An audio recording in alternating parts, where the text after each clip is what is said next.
Take 2, 3, 2, 1. Let's go! I'm the host of the PBE podcast, Troy Tittlemier, at the 67th Annual Symposium for the SPWLA, the Society of Petrophysicists, Well Log Analysts. 67 years of folks in industry putting together the story from wireline downhole, typically in oil and gas, but now we're seeing geothermal, CCUS. We're seeing wireline applied in all scenarios to better understand the subsurface and how it's connecting laterally and making sense of the geologic rock record. Sir, please introduce yourself and let's get into your story. All right, thank you, Troy. My name is Peter Barrett, and I have two roles, but my main role is I'm product champion for imaging at Halliburton, Wireline Imaging, and my second role is I'm vice president of IT for the SPWLA itself. Wow, vice president of IT of SPWLA. What's that about? Well, generally, if you imagine the SPWLA is a volunteer-driven organization, Right. So we have a board of directors, and we each serve either a 1 year or a 2 year term on the board of directors for the different roles that make up, if you like, the running of a typical company. So we have a VP of Technology, yeah. A VP of communications, a VP for finance, and I'm VP of IT. So that's things like keeping the website running. We have a program for when we do all the conferences to submit all the abstracts, to review the abstracts, and to rank them. Oh, and wow, so you guys on. have like an app for all that to come into? We have an app, but obviously we don't develop these apps ourselves a lot of the time. We just find third-party applications, and we customize them to use ourselves. Okay. But, just things like keeping the emails running is sometimes a bit of a battle in itself because the security is changing all the time. So we need to make sure the security that the emails just pass through actually happens. But also as a society, we have to make sure we keep the costs down too, because we're not a for-profit society. Right. So Can't be spending all this money on firewall breakthroughs. Exactly, and that's why it's a volunteer organization. But then, I work for Halliburton as well, and Halliburton is a big supporter of the SPWLA too. You'll see a lot of presence here, a lot of people on a lot of the committees helping to run the SPWLA in various roles. Yeah, it's huge, right? We've been talking about that. The theme today has been about the importance of a society like this, right? That technical people get a place to come together at least once a year, very focused, a lot of time and attention, a lot of appreciation for that. And then you get all these folks from all around the world, all in one place, talk about the wireline, talk about the latest and greatest technologies, like how vital are these societies. And so you get Halliburton to support that, obviously a big deal. Yeah, it's a great opportunity for networking as well, but you see we also have all the other large service companies here, and to a certain extent you put your service company background behind you and you look at what can you do for the industry as a whole as well. Yeah. And we see that in a lot of the presentations that are here as we're pushing the boundaries forward. You see various quality of presentations, but there are some exceptional presentations that we see here where we really see people pushing forward the boundaries of what they can do. Yeah. But part of it is that it gives an opportunity for everyone else to learn from it, and that's how the industry as a whole can continue to move ahead. Paving and a road. Yeah, right? pay it forward to a certain extent, if you like, yes. Yeah. And what we're seeing more is we're promoting digital initiatives, which is bringing in more of the junior members as well. Okay. So we got a lot coming in terms of digital initiatives over the next couple of years too, and it's going to be exciting to watch that and see how things evolve. But like I said, part of the board of the SPWLA is to help evolve these initiatives and make sure we remain relevant and keep the membership growing with younger people coming in. Yep, I was just randomly at lunch, right, like we always get to at these 3-day events. You sit down at a table, you don't know anybody. I end up sitting with a whole group of Shell people, and the whole conversation was about how do we keep improving on the technical talks, the presentations. Let's not allow 5-10-year-old ideas into these things. We need the new stuff, right? Exactly, yes. Man. All right, let's get the elephant out of the room. You got a broken arm. I have a broken arm, yes. What the heck happened? Let's take a quick break from the show for a sponsor spotlight. As an operator, you know that geomechanics play a massive role in the difference between a successful frac and a wasted stage. But are you still relying on uncalibrated models? The energy transition truly means moving from guesswork to precision, from generic outcome to optimized economics. Integrity In Situ delivers the world's most advanced geomechanical data set using their Insight tool subsurface acquisition platform, and is the first and only company capable of physically measuring stress and strain at differential pressures over 12,000 psi without injecting a drop of fluid in both vertical and horizontal boreholes. Capture real-time physical calibrations for your closure pressure and stress magnitude when you need it and where you need it. Unlock your fracs potential and increase production with less effort. Visit integrityinsitu.com and catch our latest technical deep dive with them on PBE Podcasts. What if your data actually worked for you? Upstream Plus was built with over 16 years in oil and gas accounting, solving reporting breakdowns and reconnecting financial and field reality. Today, Upstream Plus is redefining what an LOS should be. A true decision command center for operators, non-operators, mineral and royalty owners. One place to protect assets, save time, sharpen decisions, and restore accountability down to the well level. Because in this industry, clarity isn't a luxury, it's power. Upstream Plus, see your operations clearly, decide with confidence.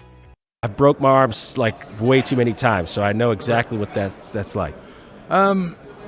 I was playing football, well, soccer, I should say soccer. Soccer, Playing World soccer. Cup, what a theme. Exactly, World Cup's coming up. I was playing soccer.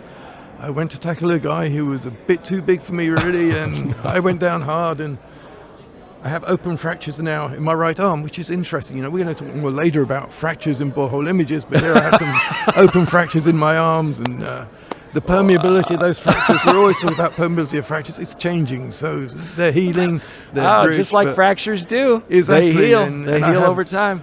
And I have a cast around it, and we actually have an imaging tool called a cast, so it's quite appropriate that I have a cast around my wrist here, so it all kind of fits together. Your dedication to borehole imaging, and you broke your arm just to help explain, add another visual for us today? You could say that, yes. I mean, wow. So you fractured both the radius and the ulna? I did, yes. Golly. But anyway, while we're talking about that, so obviously I went to see the doctor, and this is a bit of a safety moment. So when I was seeing the doctor about the injury, he started tapping the end of my fingers. And he said, "Do you feel this? And do you feel this?" And I said, "No, not really. Do you feel this? Not really." And he said to me, "Oh, you've got carpal tunnel syndrome." Huh. And I never would have known that had I not broken my wrist. Whoa. So when I went in for the operation to get a plate put in on the bone, he also did a carpal tunnel release. And the problem is, if you leave it long enough, then you start to have issues. So the fact is, I caught it early through to breaking my wrist, which is not the best way to find it. But the safety moment here is to check your fingers, and if you feel they're getting numb at the tips of your fingers, you probably have carpal tunnel syndrome. Huh. And so go and see a hand specialist. Wow. So we went a little bit off topic there. Yeah. But obviously we're addressing the elephant in the room at the same time. So. Wow. Okay, so we got the broken arm out of the way. Yes. Let's rock it back to Peter Barrett as a kid. Where's the inspiration, the passion? Where did the geoscience, journey begin? Your parents geoscientists? You had an uncle that was awesome and loved rocks. Where did this? No, not either of that. My parents were both teachers, and my first career move was I was not going to be a teacher. That was the one thing I decided straight away, because they would come home, they wouldn't leave the teaching part behind them. My passion was always mathematics. And so I went to university, I studied mathematics, but I didn't really know what I was going to do. I just followed my passion. I didn't know where the career was going to take me. Then I left university, this was 1990 in the UK, and it was in a bit of a downturn. Okay. But then I got an invitation through a job agency to go and interview at a local company, which I'd never heard of. And it was a Wireline company. And I was hooked from the moment of that interview because it was so technical. Yeah. And it was dealing with computers, and at the time we had open reel tapes, so I had to go in and start working with open reel tapes. But all of these things that as a real nerd and a geek just fascinated me. Wow. And then you start to learn about the subsurface and all these instruments that they put down, miles below the ground, and the information that they can get out of the ground. That was really interesting. And then I used to work with a German geologist. He was a very excitable German geologist, but he was a huge inspiration for me as well. And he was working with image logs. Okay. And he showed me image logs, and I'll explain what image logs are in a moment, but that immediately captured me. And then from that, he said, "Look, we work with our company, we'd really like to interpret the data from another company, but I don't know how to do it because our software doesn't manage it. Oh, wow. Right. And I said, well, I think I write software to do that. And the boss laughed. Yeah. And he spoke to someone else, and they laughed. But my whole way to write the software was to take the data and massage it into our system and trying to develop something that was completely new.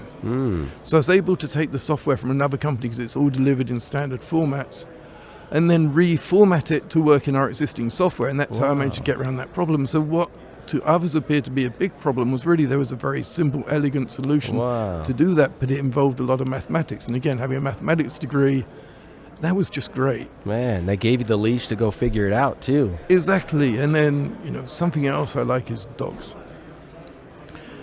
And one of the times when I got my inspiration, actually there's two places where I get my inspiration.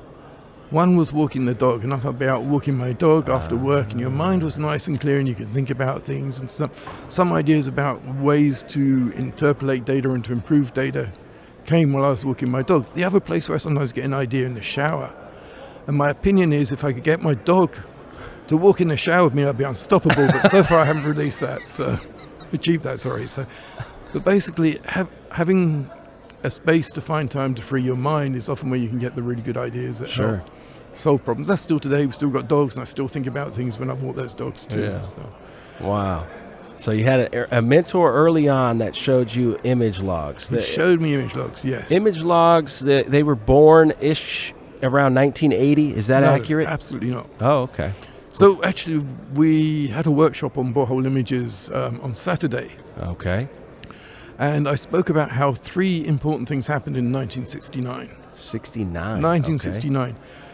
So the one thing that happened was that one of our competitors moved from doing, they got computer systems, and they started doing interpretation on computer systems which had previously been done by hand. Okay. And let me ask you a question. When they moved to computers, do you think the quality of those interpretations went up or went down? The quality of the interpretation went up or down? Yeah, which do you think? I would think up. Logically, you would think up because you've now got a computer doing a job that was previously very laborious for a person. But what happened was the quality went down. And the reason why the quality went down was when you looked at the information in front of you, as a human, you naturally filter out some of the noise that is present within the data. But the computers weren't filtering out that data. So they were picking features based on what was actually noise in the data rather than the true features. And then that actually decreased the quality of the product. Wow. And that was with what we call dip meter data, which is like just for traces. It wasn't an actual proper image.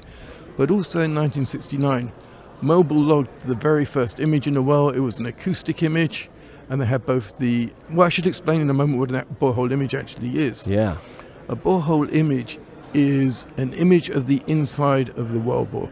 So it's in very shallow wellbores that you see sometimes in Europe for, or other places for coal exploration, for example. They'll actually lower a video camera in which rotates around and gives you an actual image of the inside of the wellbore.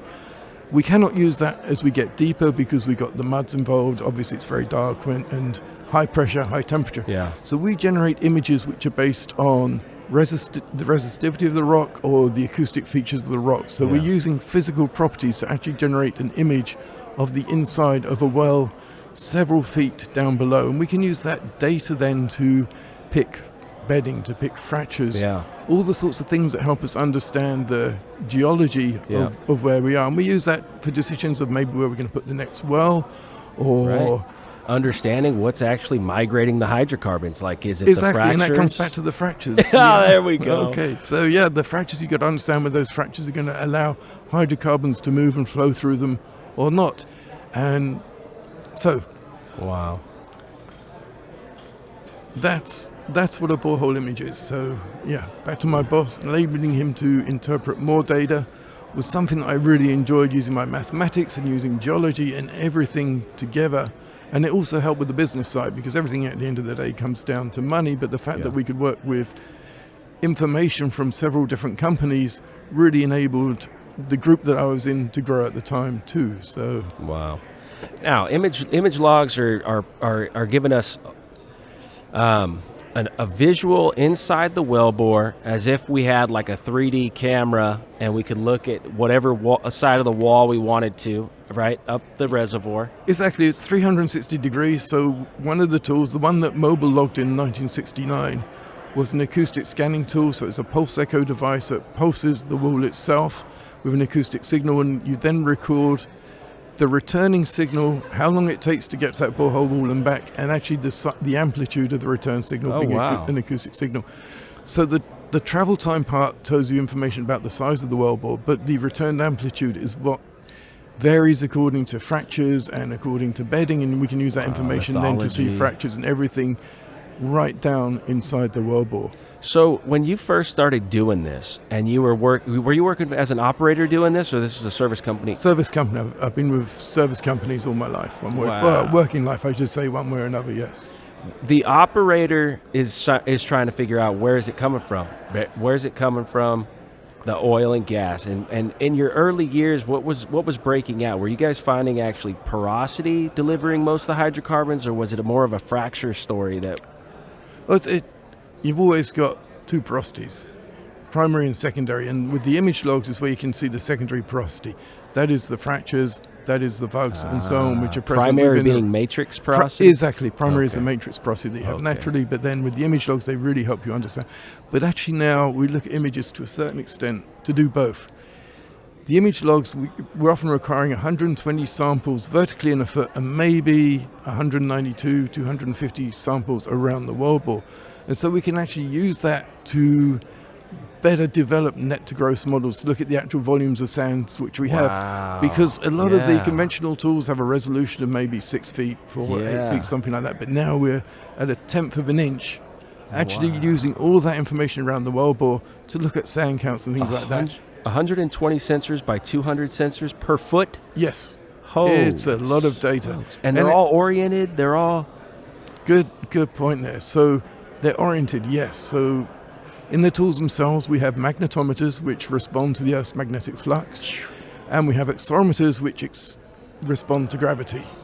And the ones that and using those together, we can orient it. We can determine where north is, or if we're in a horizontal well, we use accelerometer data to find out where the top of the hole is and the bottom of the hole, so we can then get the exact attitude, the fractures, and the bedding, and so on.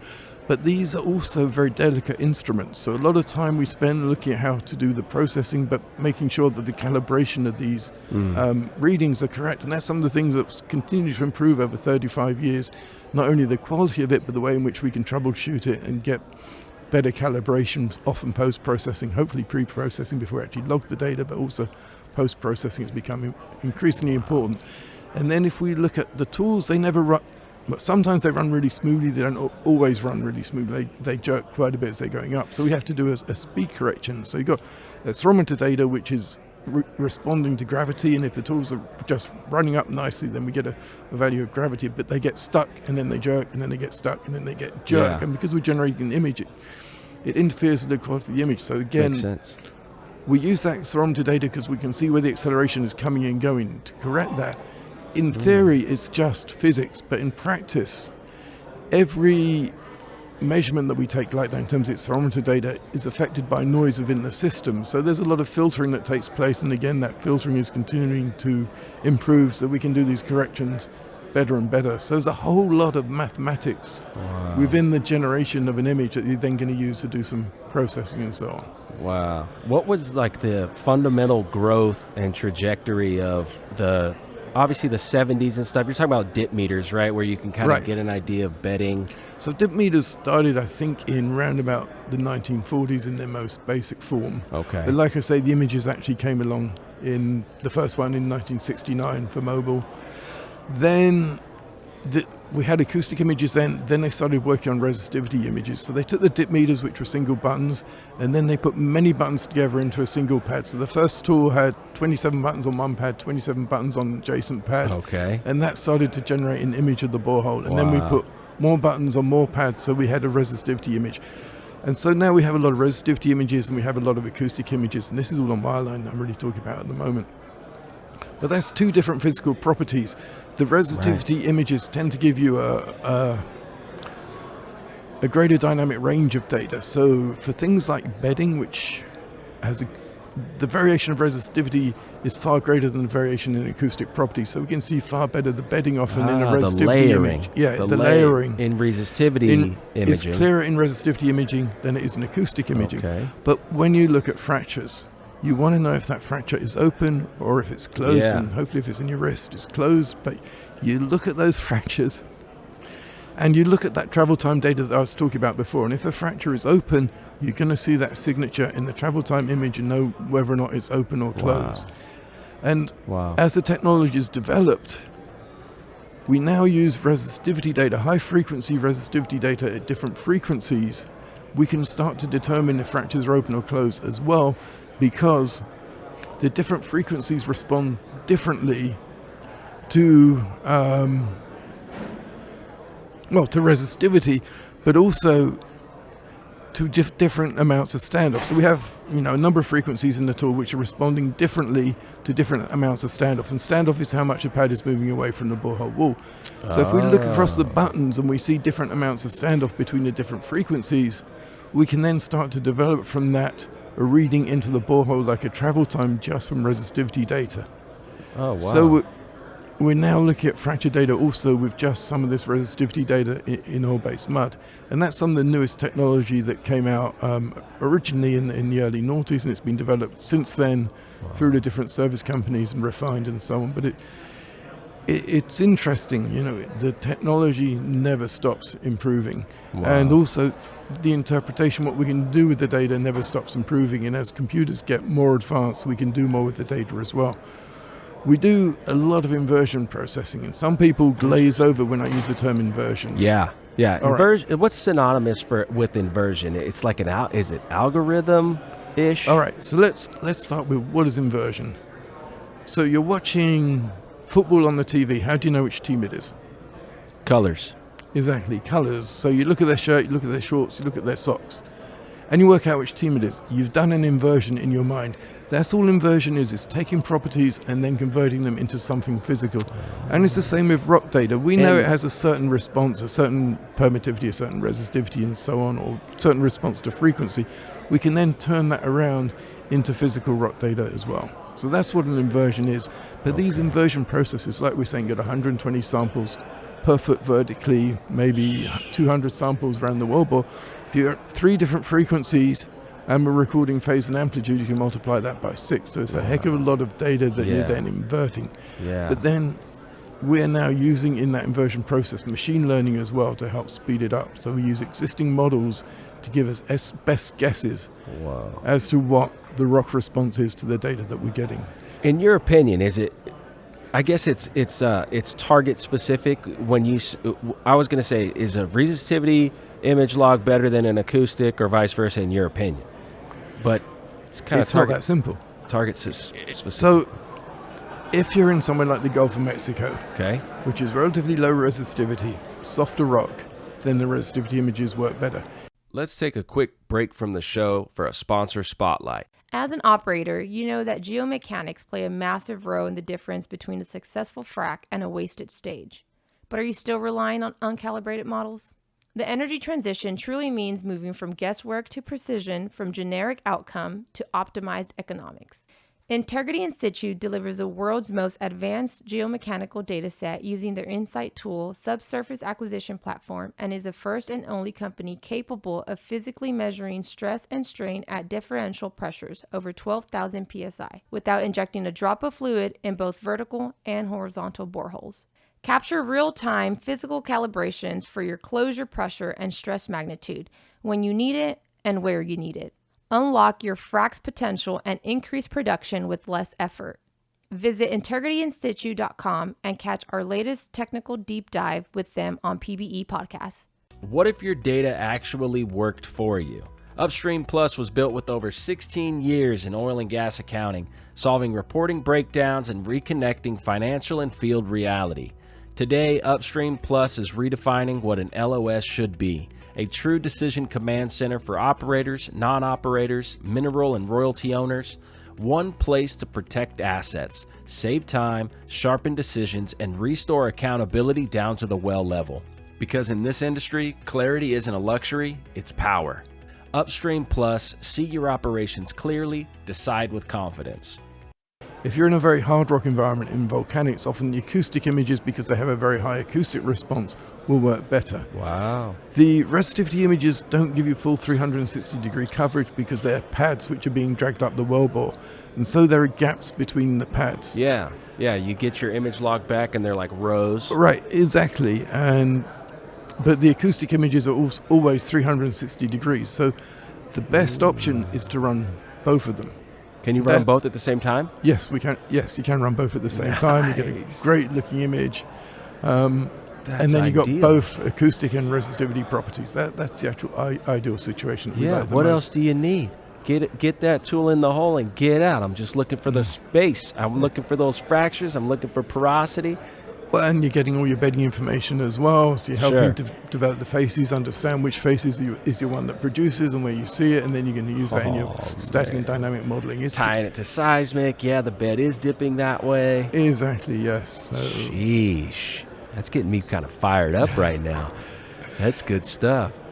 Yeah, it's great, and like I said, it's been great to see the development over the years, but also with some of the software packages that we've got, they give you programming interfaces. So as a mathematical geek like me that likes programming, we can use the software to develop very easily new products. And someone will say to you, do you think we can do this with the data? And then in a couple of days you can go away and do some coding and hopefully you've got something different and something new. Yeah.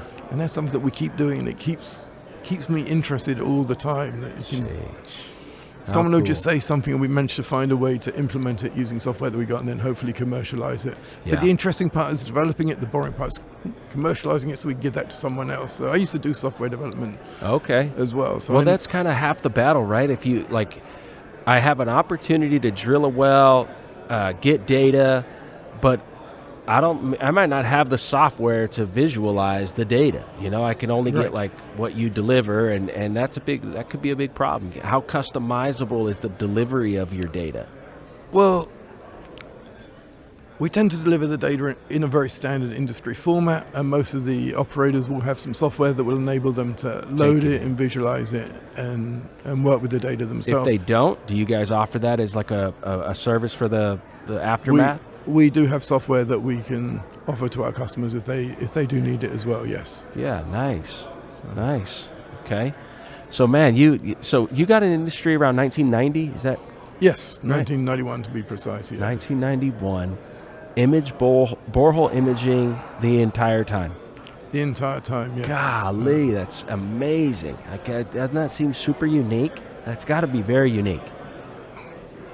How many people do you know have been doing borehole imaging their entire career? Not many. I mean, 30 plus years and seen the changes, but enjoyed it. And I've been lucky enough to travel as well. So I started in London, then I moved to the Middle East for a while. Wow. Lived in Bahrain, lived in Oman, had a fantastic experience out in the Middle East, and went back to London, then was moved to Houston. It's been great. Wow. I never could have imagined my career from when I was studying mathematics. I didn't know where it was going to take me, but I never would imagine that it'd take me where it did take me. It's just been fantastic. I met so many wonderful people all around the world. And it changes your perspective on so many things. Living in the Middle East, and you meet all these very, very friendly people. Such a safe place, such an enjoyable place it was when I was there in the late 90s. It was fantastic. Wow.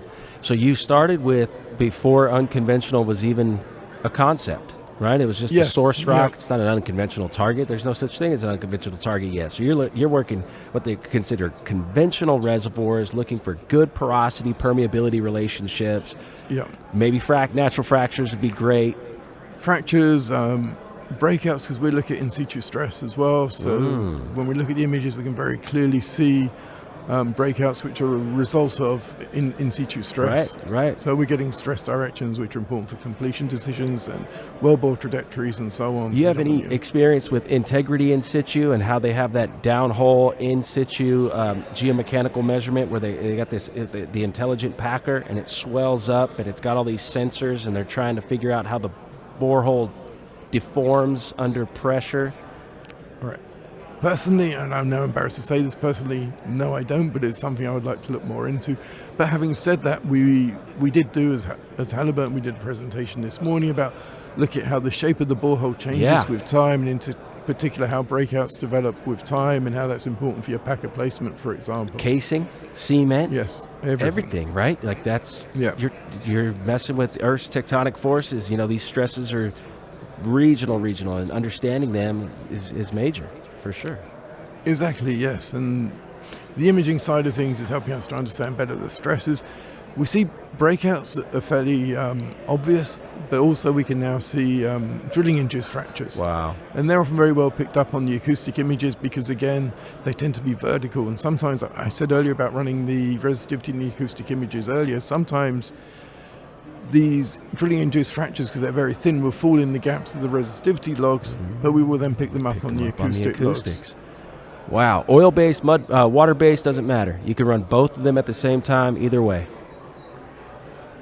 Yes, but with qualifiers. We have different resistivity tools that we use in water-based mud to what we do in oil-based mud. And that was, again, all the early tools, resistivity tools, were designed to work in water-based mud. And they started giving really high-quality images in the mid-'80s. And always the dream was to be able to do that in oil-based muds.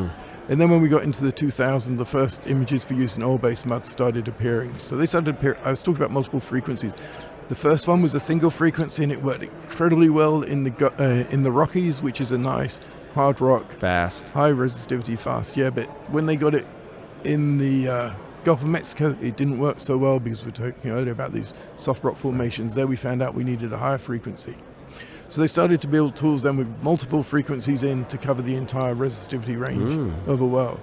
And so we've just seen it develop continually over the years. And now we've got images in oil-based mud comparable to those in water-based mud. And in actual fact, because we got the different frequencies, we can do more with these images that we're getting in oil-based mud than we can with the images that we're getting in water-based mud. Wow. So things have really advanced. You're tuning the frequencies to what the rocks coming back at, like what you're reading the rocks. Well, we're reading the rocks. I won't say we're tuning it all the time. What we do is we will take a resistivity log from an LWD measurement and decide what frequencies we're going to use, and we then use those frequencies because we know we just select the right ones for the resistivity range that we have. Wow. How interesting. So when you got a dolomite target versus a sandstone target versus unconventional shale target, this all goes into, you have the ability to tweak what this tool needs to be doing for that specific target. Yeah, we select the frequencies according to what we expect to as a target. But then again, if you're in a pure rank exploration well, what do you do? Then we've got a set of frequencies where we make sure we're going to be able to read the highest frequencies as well as we can. Sorry, the highest resistivities as best as we can. The lowest resistivities as best as we can. Then we'll choose something in the middle, and hopefully we capture the entire resistivity range. So coming in the 90s, and now we're 2026. You've been on the front lines of this technology and how it's progressed and the thoughts behind it all and how it goes from a few sensors on a couple of pads to now hundreds of sensors and this idea of a whole 3D image. What has really developed, in your opinion, the most? Like, what's the most exciting, not a paradigm shift, but really a leap of where it was to what it is now? So the biggest leap was really the high-quality oil-based mud images. When that code was cracked in the early 2000s, that was a huge leap. Now I'm going to tell a bit of an anecdote here. Yeah. So all the different service companies offer these services, and we've all got our own version of the oil-based mud imager. Wow. But there was one person at one company that helped them develop it. That company then did a patent swap with another of the service companies, so they then had the technology. And the third company hired that original person to come and work with them. So there is one person who's called David Beard, who maybe he'll listen to this, maybe not, but he's like the father of all these oil-based mud imaging tools at all the different service companies. But that's, we've been talking a lot about how you develop things, and part of the things that the different service companies do are these patent swaps to help them both get ahead at the same time and share technology and move on. Patent swaps, and then the third company goes, I'm just going to hire them. Exactly, yeah. Wow, that's fantastic. So oil-based imaging was a big breakthrough. That was a big breakthrough, and then the more we work with it, the more we understand what we can do with it. Like I say, through the inversion processes. We were very surprised when we looked at some of the early images, and we published a paper on this at the SPWLA a few years ago, because we assumed if you're in oil-based mud, which is a very resistive mud, if you see an open fracture, it's going to be full of oil-based mud, and you get a nice bright response. And we're looking at drilling-induced fractures, we're looking at some breakouts, and they had a dark response. We thought, well, if they're full of a resistive medium like oil-based mud, why are they showing up as conductive and not resistive?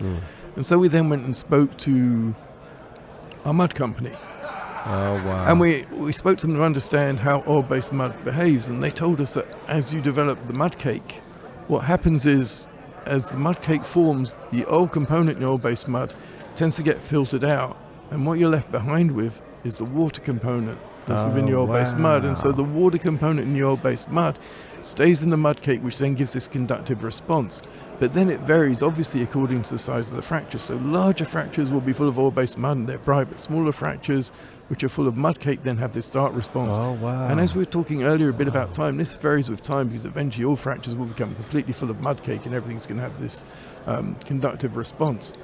But there is a time when we can see both the conductive and the resistive response. It gives you a very crude fracture aperture as well. You can see this fracture's bigger, this fracture's smaller, just to the filling within it, whether it's Mudcake or actually oil-based mud. Man, that's interesting. That's something I was recently learning about. One of our sponsors for this media hub is Sabre Drilling Muds, and so I was talking to them, and these guys just have passion, and they're so detailed of just that part of it. How are you getting your Mudcake on the walls of this wellbore balanced so you can get your wireline and it's not disrupting the data, it's not causing anomalies, right? Yep. That's fascinating. Now to hear you from a whole nother perspective, borehole imaging, and how for some reason the smaller fractures were like hydrophobic, or what is that, hydrophilic, whatever.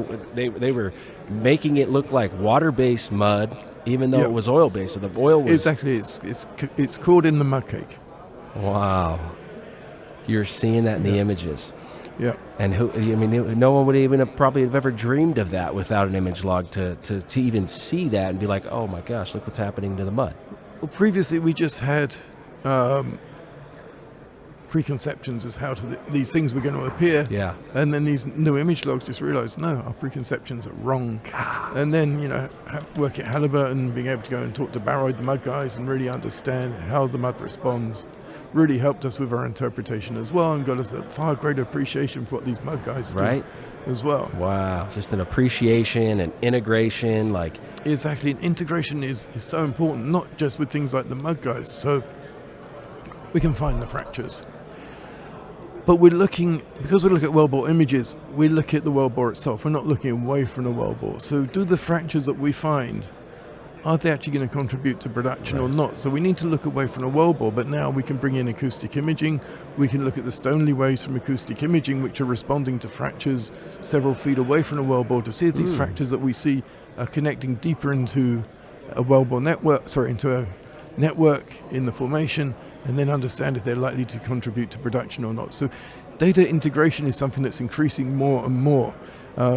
When I started my job, we were more siloed. So you'd have someone look at borehole images, someone look at petrophysics, someone look at acoustics in terms of service company. We didn't talk enough to one another. But nowadays, another change is the fact that we're talking more and more and producing more and more integrated products. Sense. Yeah, you have to be specialized, right? You have to allow someone to chew it and that's it. Don't think of anything else. Just master what this is, what the anomalies are in just the recording of the data, right? All the things that it is, and then now let's take a step back.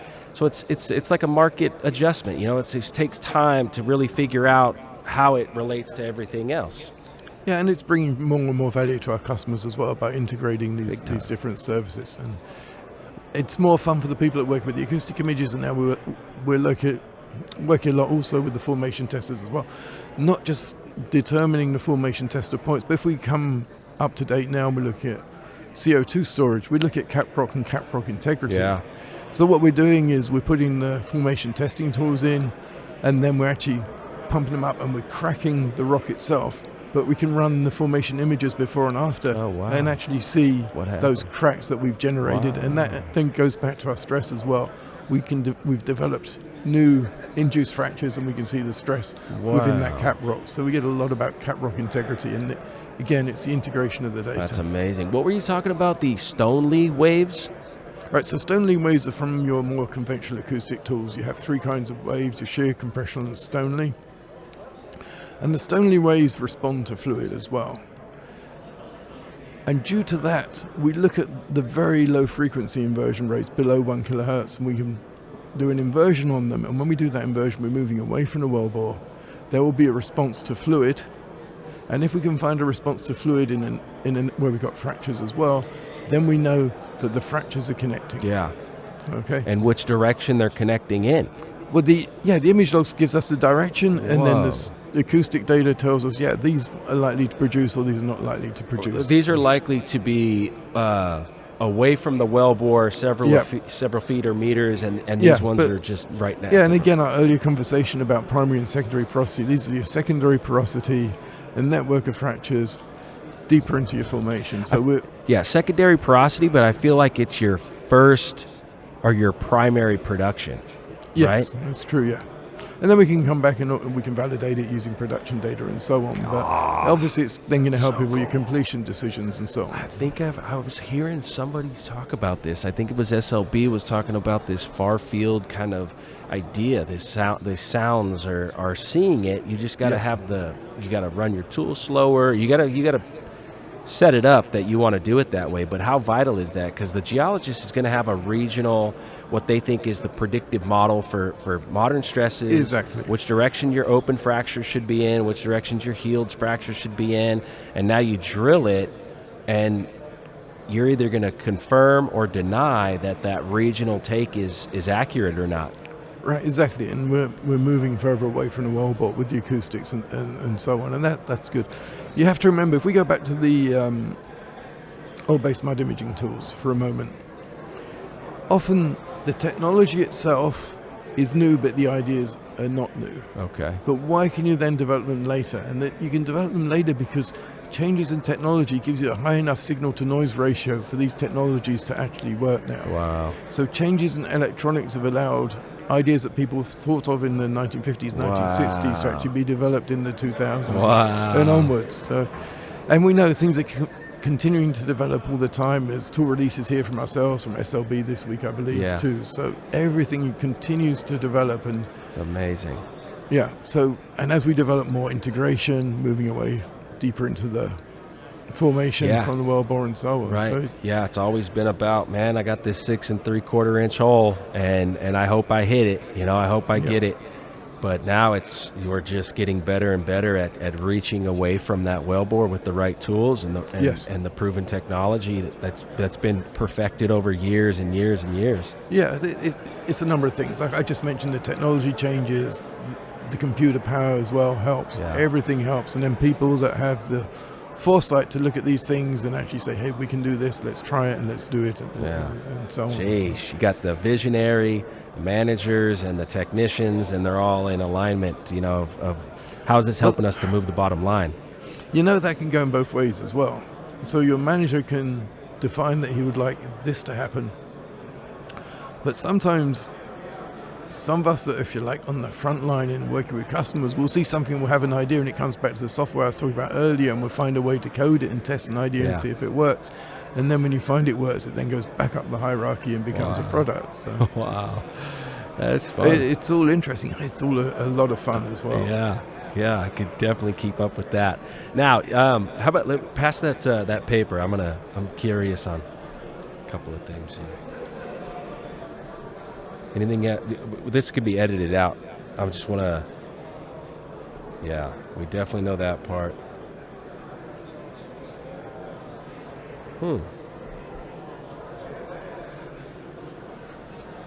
Okay, let's go with that one. I like the. So it doesn't distract us.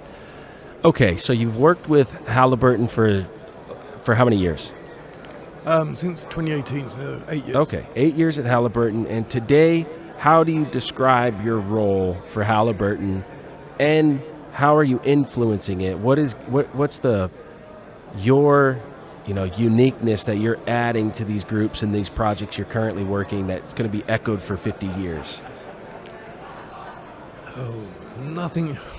It's hard to say that something's going to be echoed for 50 years because things continually develop, and what you think today changes tomorrow and so on.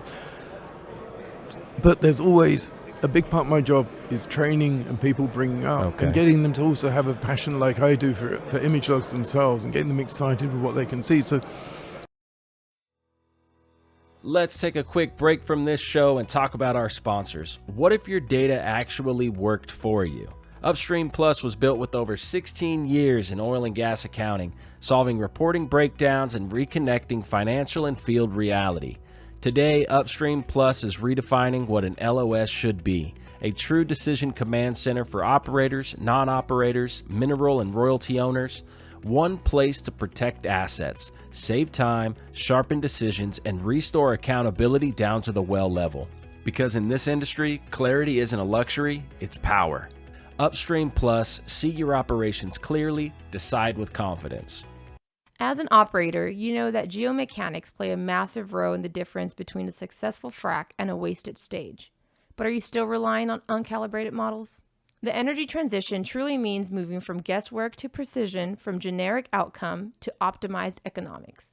Integrity In Situ delivers the world's most advanced geomechanical dataset using their Insight tool, subsurface acquisition platform, and is the first and only company capable of physically measuring stress and strain at differential pressures over 12,000 psi without injecting a drop of fluid in both vertical and horizontal boreholes.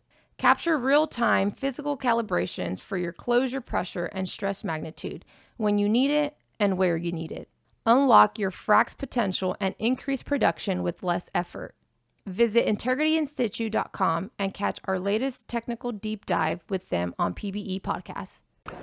One of the most exciting things, even after 35 years, is still watching an image appear on a screen. So 35 years ago, we wouldn't see it appear on a screen. We'd be plotting it on a grayscale plotter, and as it came out on that grayscale plotter, you'd be looking at it and you'd be getting excited by what you saw. Nowadays, we can watch it real time, and it's exciting. You can be there with the customer, and the customer saying, you know, what do you see here? What do you see there? So, getting back to your question, today a lot of it is training and getting people enthusiastic, but now we've got AI coming along as well, which is helping us develop things faster, quicker, prototyping ideas faster as well. Wow. So there's a lot happening. You think the AI machine learning, what's your take on this? You know, we're kind of at this crossroads. Yeah, I think someone can argue that it's like you understand the benefits, but at the same time, you question that same benefit. So like the quality of the work, right? The quality could be incredibly higher, but you, at the same time, at least today, my perspective is that at the same time, you're questioning the quality because it's like, it's so new. I don't know. What do you? All right. So I said earlier in the conversation, 3 important things happened for borehole imaging in 1969. One of them was the computing and the fact that now you could do these computer-generated interpretations. And we found out that they weren't very good. So come forward today, we got AI. And AI comes out, but still, it is a really good tool, but you have to check everything that it does. But it's a time-saving tool. We do faces analysis, for example, using AI. And that is something that we can do very well because we can train the models really well, and then we can run them on the data. And we won't be looking for a lot of different faces. Okay, we really want to know what's going to be productive, what's not going to be productive, and so on. So by keeping it simple, we can train it well, and we can have AI really save us a lot of time, and you can check it and you can see it's doing a good job or not, but also it's also bringing consistency. If I gave two images, or let's say one image to 2 different interpreters, they're going to interpret it slightly differently. So the consistency is good, but as long as it's consistently good and not consistently bad. And I remember working in the Middle East, 2 interpreters almost fighting each other over their opinion on what one particular faces was. But you have to remember, when they're doing that, it's not going to change the bigger picture. So as long as you can do something that's reliable and robust, repeatable, then that's good. Reliable, robust, repeatable. Yes. The 3 R's of Halliburton. Yes. So that's very important. And now, like I said, as we move ahead with AI, and I was talking to an old colleague, Peter Barrett, yesterday, who's with Devon. He was saying he's using AI to process image logs. He says you can throw it all in there, ask it to do the processing, and it will do it, but what it generates is not worthwhile at the moment. But we know as we do it more and more, then it's going to learn and it's going to become more worthwhile. But then in our industry, it's difficult at the same time. So at Halliburton, we don't use the same chat GPT as you do. We have to have it behind a firewall because we don't want to be giving out client data and our own information to chat GPT because it's not being hacked. But if we share something with ChatGPT, it's out there in the wider public domain. Right. So we want to keep our IP to ourselves and make sure it doesn't go out into the wider public domain. But we've got our own AI that we can use. We know it's used very well as a support function, and when you make a call to a company and for support or something, you can get an AI bot. We're also using it, though, to help in the field where if something was to go wrong, and we're all humans and it's high technology, things do go wrong. But then we can query a database of what has happened in the past when we've seen this situation occur. So AI is helping us in the field and helping us with our field engineers and the way they do their job, that where there is an issue, then if someone has seen it in the past, hopefully it's in the database, they can query it and get that response. And that's where some of the more difficult things that you may see in the field may come up through AI as well. Wow. But it's very much a tool. It's not replacing our jobs, it's helping us in our jobs, but we've got to make sure that where we are using it, we look carefully at it and check it's good. And as the databases improve, as they get more data into them, then we know that AI is going to continually improve as well. Man, that's good. And it's kind of echoing the talk this morning with Tamar Ramirez, Oxy. She was saying, you got to keep the production, the output, the success has got to be stable, if not getting better over time. You got to have that, and you got to have the idea that how is this affecting the bottom line from a profit margin standpoint? You got to be profit centered, right? Profit minded. So it's fascinating that's exactly what's happened in the imaging world. You're getting higher resolution. Not because simply because you're getting more understanding, you're getting to break through and understand this reservoir better, but you're also making new discoveries along the way. That just keeps motivating everyone to keep working and developing and integrating. Exactly, yeah, and that keeps us all fresh and so on. So yeah, are you presenting anything at this event? Not at this event, no. I mean, other events later on in the year I'm presenting. Nice. Because I'm involved with the SPWLA on their board, then a lot goes into putting on this event in other parts of it, and as Vice President of IT, so I've helped a lot organize the event. That means there's not so much time for writing papers, because writing papers takes a certain amount of time, but certainly some of the ones which were presented here today, I've helped review them beforehand and so on, and that side. It takes a lot of time to write a paper. It does, especially the level of details and you want it to be really good. What is it called when someone wants to run the dual tool resistivity and acoustic imager? Do you guys have a name for that one tool? We don't have a name for that one tool. We just say it's our two different tools, the Strata Examiner and the Cast is our acoustic tool. So we just mention they're strung together, they're connected, and you get it. Yeah, we connect them together and set up our parameters, and even the acoustic imaging again is something else that's changing too. So acoustic imaging has a transducer.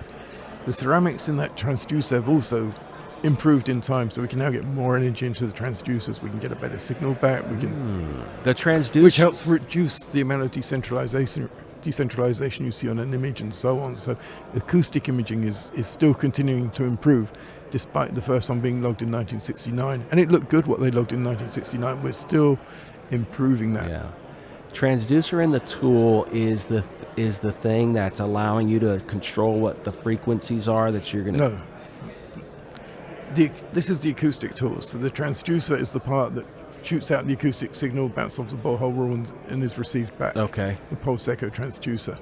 What? And then it spins around in the tool itself, so it's taking 360-degree images.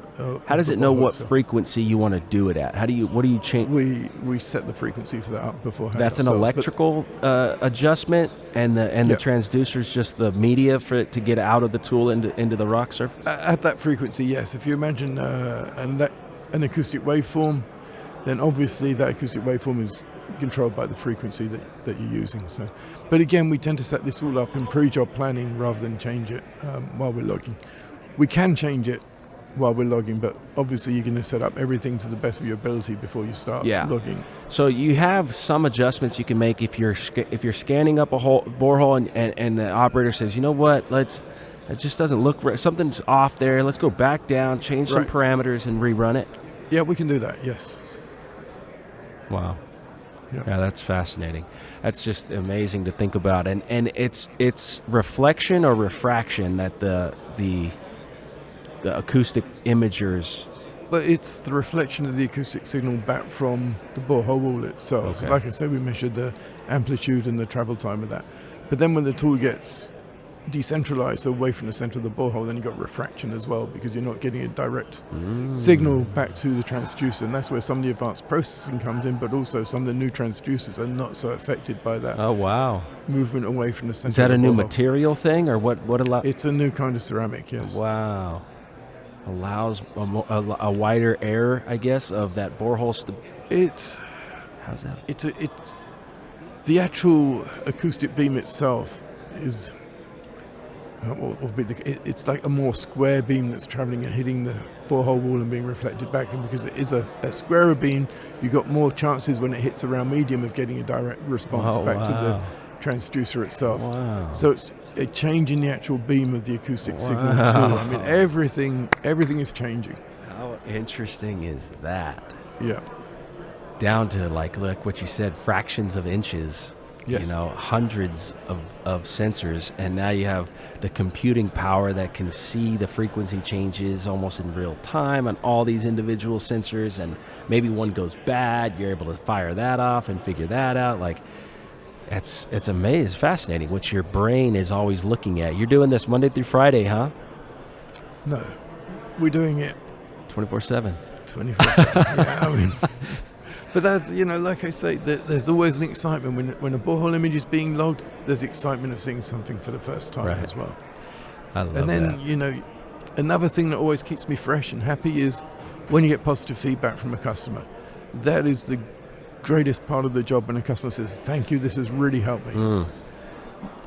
Nothing beats that. Nothing whatsoever. You can develop the best thing, but once the customer said, "Yeah, that has really helped me," Yeah. that gives you the best adrenaline rush, if you like. Wow. I mean, Wow. that's what motivates you, the appreciation of a job, Yeah. something different, or a job well done. Wow. And the customer has found what you've done to be useful. Yeah. What's your take on the next generation of borehole imaging experts? These young kids with passion. You're seeing yourself in some of them. You're seeing people with new ideas. What do you think of that next generation? That's one of the themes that's coming out of all these podcasts I've done so far. Is how do you keep them motivated? You have instant gratification, and that's part of the job. Like when you're looking at that image for the first time, that's instant gratification. That is a great feeling. But there's also the need for long-term commitment and dedication and precision over time, and beating your head against the wall trying to solve a problem over time. And that's kind of hard to, I guess the next generation is kind of struggling with that side. They like the instant gratification side. What's your take on that?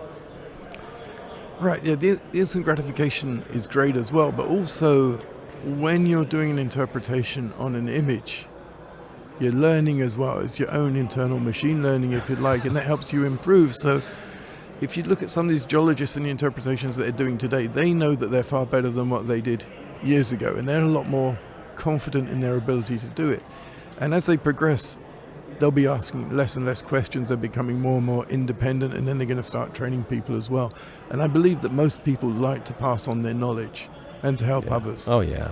So there's always that, and then there's the use of AI and whatever else we can do. Then there's new filters and everything, which is enabling us to see the images in different ways and to pick more out of the images too. So everything keeps on changing. And Wow. So your role is now training. You're taking in folks that want to do borehole imaging. They're out on the actual logging units. The engines. right. So not so much the people out in the field. It's the interpreters that we've got back in the office, but training them to do the processing to make sure we get the best quality out of the data that we possibly can, because there's a lot of tweaks that we can make during the processing to make sure they understand what they need to tweak and how to get the best out of the software to get the best looking image. And how do you keep track of that? Is Halliburton, is that something that's invested in a lot? Is like these little tweaks that everyone's kind of capable of turning the knobs and changing little things? But if everyone's changing little things all over the place, how are you guys figuring out what's really making the right tweaks? A lot of the time, so as I'm working with someone, we'll work together and they'll say, well, what do you think of these parameters? How does this look? And we say, well, let's tweak it a bit here and we'll tweak it a bit there. And you do it and then you do it again. And then they become more and more independent. And then it comes to a point when they know it as well as I do, maybe better than I do, but then, you're confident to let them know because they can go off and do the best out of it, and they can start transferring that information onto the next person as well. Wow. Well, man, thank you for your dedication to borehole imaging, but also to the SPWLA. Your contributions, it sounds like, are something that need to be highlighted. I think your career eventually will be. You'll be an honorary member of the SPWLA, I'm sure. How long have you been a part of the SPWLA? Oh, I can't remember when I first joined. Sometime back in the 2000s. Okay, so about 10 years into your career. Well over 10 years. Yeah, 10 years into my career and so on. It's interesting. So if I go back to when I was walking my dog and I had these ideas for things, and I'd come in and I'd implement it, but it never occurred to me back in those days that I should patent them. Just didn't occur to me at all because I was so young and green and naive, and some of the ideas that you bring, I see that the same ideas have now been copied all over the place. Wow. And there's a lot of satisfaction in seeing that they've been copied, but sometimes I think, well, it would have been nice if I got a bit of credit Get for some that recognition. too as well. So I think everything changes as you grow older. Wow. But then when I see that someone else has an idea, they say to them, well, make sure you patent it, make sure you do what you need to do to get the right recognition for that, because I think we're more likely to do that today than we were 30 years ago. It's a different industry, and we're very keen to help people to advance as well and get the recognition that they deserve and not be a thief in their kingdom, Just share the knowledge, because that's better than trying to be that person that knows everything and doesn't want to share it with anyone. Wow. Golly. Hearing that loud and clear, Peter. Thank you so much for doing this show. You're welcome. So I said to you earlier, there were three important things that happened in 1969. Yep. First acoustic image, computing. You never asked me about the third. Oh, the third. That's right. What am I thinking? How'd we not get I was born. There? Yeah. Say it again. I was born. So it's come full circle. You brought it in the world. How about that? It's a joke, but yeah. Wow. Well, man, thank you so much again for taking the time. I'd really like to do more of these. I'd like to get some of your counterparts, some of the folks that get to work with you every day, lay out some logs or pull some up on the screen and start actually. That would be great. Right? Absolutely, yeah. And the difficulty is always getting the release on the data to be able to look at it on screen, but we do have some test wells and so on where we can bring up some really nice examples of data and talk about them. Yeah. So, yeah, it would be great to have a round two and maybe bring some of these younger people along also to talk, because they need the recognition more than I do. So again, to go back to your point about papers earlier, I want to push the young people to take the credit on papers. So I will help them write a paper, but sometimes there's not room for my name as an author. That's fine. Let's make sure that the younger generations always get the credit first. Man, yeah, that's honorable. Very honorable. That's cool. You're a good mentor. Thank you. Yeah. Thank you. Thank you for the time. This was awesome. You're welcome. Yep. This was great. Enjoy the show. Enjoy the rest of the show. I absolutely will do. Thanks for the icebreaker last night. Halliburton killed it. We enjoyed it, and Natalia's sitting there that organized it all. So big shout out. That might have to be edited big out. Smile on her face. She was running around like crazy, taking pictures and video. I can't wait to see that reel that she's going to make from all that. But thank you again, Peter. That was awesome. Thank you. Great. Thank you, too. We got to take a quick break from the show and talk about our sponsors. What if your data actually worked for you? Upstream Plus, starting in accounting, built from over 16 years experience solving reporting challenges, reconciling complex oil and gas data, and turning fragmented information into clear, actionable insight. Because in this industry, the problem isn't a lack of data, it's the lack of clarity. Today, Upstream Plus is redefining what an LOS should be. A decision command center for operators, non-operators, mineral and royalty owners to protect assets, save time, improve decisions, and restore accountability down to the well level. Because in oil and gas, clarity isn't a luxury, it's power. Upstream Plus, see your operations clearly, decide with confidence. As an operator, you know that geomechanics play a massive role in the difference between a successful frac and a wasted stage. But are you still relying on uncalibrated models? The energy transition truly means moving from guesswork to precision, from generic outcome to optimized economics. Integrity In Situ delivers the world's most advanced geomechanical data set using their Insight tool, subsurface acquisition platform, and is the first and only company capable of physically measuring stress and strain at differential pressures over 12,000 psi without injecting a drop of fluid in both vertical and horizontal boreholes. Capture real-time physical calibrations for your closure pressure and stress magnitude when you need it and where you need it. Unlock your frac's potential and increase production with less effort. Visit integrityinsitu.com and catch our latest technical deep dive with them on PBE Podcasts.